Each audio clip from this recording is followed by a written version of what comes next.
Hundreds of job cuts will be hanging over the heads of Austin school employees and board members this weekend. It's a desperate measure AISD is considering as one of several options to help make up a deficit that could grow beyond $100 million. KXAN's Jared Wise joins me now with the impact to AISD families.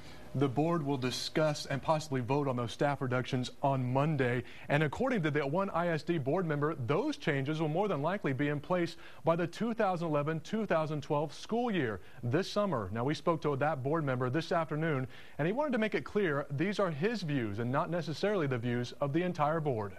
You know, everybody talks about cutting the fat, but I mean, we're long past cutting the fat and cutting the sinew, and I mean, it's down to which arm or which leg do you want to lose, basically. Robert Schneider has been an AISD board member for 9 years, and in that time has been through a budget crisis before, back in 2003. However, under Dr. Forgione's leadership, he was largely able to eliminate positions and eliminate a budget problem by not filling positions. But since there are few, if any, vacant positions available, staff reductions are the only option. You know, we're looking at having to cut positions from campuses, and you know, it's not something we want to do. More than 500 full-time positions are at risk. That includes around 357 teaching positions, which could ultimately increase class sizes in every school by 20%, bringing an extra workload to the remaining teaching staff. I mean, we're literally at the point where, you know, your English exam is going to be pick A, B, C, or D, or bubble in this, or that kind of thing. I mean, the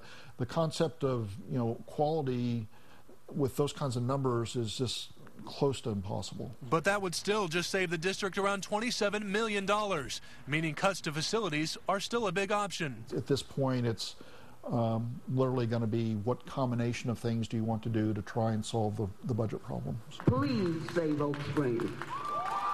And for the last 2 weeks, parents and teachers have been fighting the potential closing of 9 schools, and they continue that fight. People don't like to close schools. They don't like to lay off teachers. They don't like to lay off staff. But the bottom line is that we have a fixed amount of money that we have to work with, and we have to do everything possible to fulfill our mission, which is to provide quality public education within that limitation.